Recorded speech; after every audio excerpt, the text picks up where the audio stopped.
Good morning students. How are you? Welcome to all of you in my physics class. Students, हमने 2A chapter को complete कर लिया था. आज हम 2B चैप्टर स्टार्ट करते हैं जिसका नेम है uniform accelerated motion. So students, आज हम डिस्कस करते हैं चैप्टर यूनिफॉर्म एक्सेलरेटेड मोशन. ये 2B चैप्टर है, ठीक है, सेकंड यूनिट का B चैप्टर. बेटा जो हमारी सेकंड यूनिट है उसके 4 पार्ट हैं. हमने फर्स्ट पार्ट को कंप्लीट कर लिया है. आज हम सेकंड पार्ट स्टार्ट कर रहे हैं, ठीक है. सबसे पहले एक्सेलरेशन क्या होता है, ठीक है. जैसे फर्स्ट चैप्टर में हमने स्टडी किया distance, displacement, speed and velocity, ठीक है. इस चैप्टर में हम डिस्कस करेंगे acceleration. First of all, what is acceleration? When velocity changing with time such a motion is called accelerated motion. जब velocity with respect to time change होती है तब हम उस मोशन को बोलते हैं एक्सेलरेटेड मोशन. सो हम एक्सेलरेशन की डेफिनेशन को कैसे डिफाइन करेंगे? Acceleration is equal to change in velocity upon time taken. Okay, कई स्टूडेंट बोलते हैं acceleration is equal to velocity upon time. No बेटा, ये रॉन्ग है. एक्सेलरेशन का फॉर्मूला होता है change in velocity upon time. अगर velocity with respect to time change होएगी तभी एक्सेलरेशन प्रोड्यूस होएगा. When velocity is constant then acceleration is 0. Okay, acceleration एक वेक्टर क्वांटिटी है. एक्सेलरेशन पॉजिटिव भी हो सकता है, नेगेटिव भी हो सकता है और 0 भी हो सकता है, ठीक है. मतलब कि पॉजिटिव एक्सेलरेशन को हम कैसे डिफाइन करेंगे? Velocity of a body increasing with the time. Positive acceleration में बॉडी की velocity with respect to time increase होती है, ठीक है. Negative acceleration, velocity of a body decreasing with time. Negative acceleration में वेलोसिटी की बॉडी की velocity with respect to time decrease होती है, ठीक है. नेगेटिव एक्सेलरेशन को हम रिटार्डेशन भी बोलते हैं. Next, zero acceleration. When velocity is constant. जब वेलोसिटी 0 होएगी देन एक्सेलरेशन क्या होएगा? 0. स्टूडेंट्स, अब हम ग्राफ के थ्रू देखते हैं जीरो एक्सेलरेशन कब होएगा, पॉजिटिव एक्सेलरेशन कब होएगा एंड नेगेटिव एक्सेलरेशन कब होएगा. सबसे पहले हम जीरो एक्सेलरेशन के ग्राफ को देख लेते हैं, ठीक है. जब velocity with respect to time constant होएगी देन एक्सेलरेशन इज 0. देखो बेटा, एक्स एक्सिस के लॉन्ग हमने टाइम को रिप्रेजेंट किया है, वाई एक्सिस के लॉन्ग हमने वेलोसिटी को रिप्रेजेंट किया है. जो सेकंड चैप्टर के ग्राफ आएंगे वो वेलोसिटी और टाइम के बीच में आएंगे, क्योंकि सेकंड चैप्टर में हम क्या डिस्कस कर रहे हैं? एक्सेलरेशन. जो फर्स्ट चैप्टर के ग्राफ थे वो पोजीशन और टाइम के बीच में थे, क्योंकि फर्स्ट चैप्टर में हमने डिस्कस किया था स्पीड एंड वेलोसिटी, ठीक है. वेलोसिटी और टाइम के बीच में हम ग्राफ ड्रा कर रहे हैं. But when velocity is constant then acceleration is 0. देखो बेटा, ये ग्राफ से क्लियर है टाइम मतलब कि इंक्रीज हो रहा है, बट जो हमारी वेलोसिटी है कांस्टेंट है. जब वेलोसिटी कांस्टेंट होएगी तो एक्सेलरेशन क्या होएगा? 0. एक्सेलरेशन तभी प्रोड्यूस होएगा जब वेलोसिटी चेंज होएगी. Next, positive acceleration. Positive acceleration में मैंने आपको बताया था बॉडी की velocity with respect to time increase होती है. देखो, पहले वेलोसिटी 5 थी, ठीक है, फिर 10 होगी, 15, 20. टाइम भी इंक्रीज हो रहा है ना, 1, 2, 3, 4. टाइम इंक्रीज को हो रहा है और वेलोसिटी इंक्रीज हो रही है, इसलिए हम बोलेंगे positive acceleration. Next, negative acceleration. देखो बेटा, टाइम तो इंक्रीज हो रहा है 1, 2, 3, 4, बट जो वेलोसिटी है with respect to time decrease हो रही है. पहले वेलोसिटी 20 थी, फिर 15, फिर 10, फिर 5, फिर वेलोसिटी क्या होगी? 0. इसलिए हम कह सकते हैं with respect to time velocity body की डिक्रीज हो रही है, so acceleration is negative. Next है what is the unit of acceleration. Acceleration की एसआई सिस्टम में यूनिट होती है मीटर पर सेकंड स्क्वायर और सीजीएस में होती है सेंटीमीटर पर सेकंड स्क्वायर, ठीक है. इसका डायमेंशन फॉर्मूला आएगा m0l1 t⁻², ठीक है. स्टूडेंट्स, हमने क्या डिस्कस किया? What is acceleration, unit of acceleration, dimension formula of acceleration, type of acceleration, ठीक है.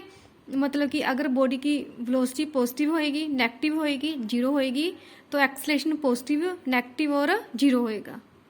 स्टूडेंट्स, नेक्स्ट हम डिस्कस करते हैं टाइप ऑफ एक्सेलरेशन, ठीक है। जैसे हमने स्पीड और वेलोसिटी को डिस्कस किया था ना, uniform speed, uniform velocity, variable speed, variable velocity, average speed, average velocity, instant speed, instant velocity. ऐसे ही बेटा जो एक्सेलेरेशन है इसके 4 पार्ट है, uniform acceleration, variable acceleration, average acceleration and instant acceleration. Okay, सबसे पहले यूनिफॉर्म एक्सेलेरेशन क्या होता है? An object is said to be moving with the uniform acceleration if it is velocity change by equal amount in equal interval of time howsoever small the interval may be। हम acceleration को uniform acceleration बोलेंगे अगर body की velocity equal change होती है equal interval of time में। ठीक है स्टूडेंट्स, ये ग्राफ यूनिफॉर्म एक्सेलेरेशन मोशन का है। देखो velocity with respect to time equal change हो रही है, वो हमें कैसे पता चल रहा है? पहले जब टाइम 0 था वेलोसिटी 0 थी, जब टाइम 1 सेकंड हुआ तो वेलोसिटी 5 है। ठीक है, उसके बाद जब टाइम 2 सेकंड हुआ वेलोसिटी 10 मीटर पर सेकंड है। ठीक है, देखो टाइम भी इक्वल चेंज हो रहा है, मतलब कि इन दोनों के बीच में टाइम डिफरेंस 1 सेकंड है, इन दोनों के बीच में टाइम डिफरेंस 1 सेकंड है, इन दोनों के बीच में टाइम डिफरेंस 1 सेकंड है। 1 सेकंड में वेलोसिटी 5 चेंज हुई, नेक्स्ट 1 सेकंड में वेलोसिटी 5 चेंज हुई, नेक्स्ट 1 सेकंड में वेलोसिटी 5 चेंज हुई। मतलब कि इक्वल इंटरवल ऑफ टाइम में बॉडी की वेलोसिटी इक्वल चेंज हो रही है, तो एक्सेलेरेशन क्या होएगा? यूनिफॉर्म। नेक्स्ट है variable acceleration. If it is velocity change by unequal amount in equal interval of time howsoever small interval may be. ठीक है, वेरिएबल एक्सेलेरेशन कब होएगा? जब वेलोसिटी अनइक्वल चेंज होती है इन इक्वल इंटरवल ऑफ टाइम में। जैसे हमने डिस्कस किया था ना वेरिएबल स्पीड, ठीक है, वैसे ही हमारा कंसेप्ट है वेरिएबल एक्सेलेरेशन। ठीक है, जब वेलोसिटी की बॉडी अनइक्वल चेंज होएगी बट टाइम इंटरवल इक्वल होएगा, then acceleration is called variable acceleration. बेटा जब यूनिफॉर्म एक्सेलेरेशन होएगा तो उसका वेलोसिटी और टाइम के बीच में ग्राफ ऑलवेज स्ट्रेट लाइन आएगा। जब एक्सेलेरेशन वेरिएबल होएगा तो ग्राफ ऑलवेज स्ट्रेट लाइन नहीं आएगा, ग्राफ कर्व की फॉर्म में आएगा। ठीक है स्टूडेंट्स, नेक्स्ट है एवरेज एक्सेलेरेशन। ठीक है, जब मतलब कि एक्सेलेरेशन वेरिएबल होएगा तो हम एवरेज एक्सेलेरेशन को कैसे फाइंड करेंगे? सबसे पहले जब एक्सेलेरेशन वेरिएबल होएगा तो वेलोसिटी और टाइम के बीच में ग्राफ कर्व की फॉर्म में आएगा। ठीक है, हमने एक्स एक्सिस के लॉन्ग टाइम को रिप्रेजेंट किया, वाई एक्सिस के लॉन्ग हमने वेलोसिटी को रिप्रेजेंट किया। ठीक है, हमारा कंसेप्ट है वेरिएबल एक्सेलेरेशन। वेरिएबल एक्सेलेरेशन में ग्राफ मतलब कि कर्व की फॉर्म में आएगा।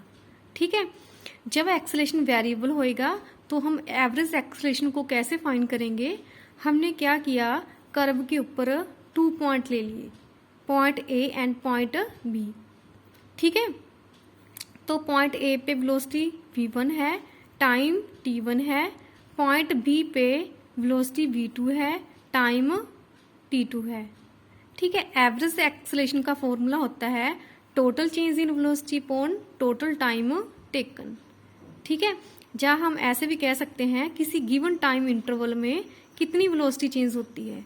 मान लो हमारे पास t2 माइनस t1 मतलब कि डेल्टा t है। किसी गिवन टाइम इंटरवल मतलब कि किसी स्पेसिफिक टाइम इंटरवल, मान लो t2 माइनस t1 क्या है? Delta t। Delta t time में कितनी वेलोसिटी चेंज होएगी? v2 minus v1। ठीक है, उसको हमने डेल्टा v से रिप्रेजेंट कर लिया। सो हम एवरेज एक्सेलेरेशन को ऐसे भी डिफाइन कर सकते हैं।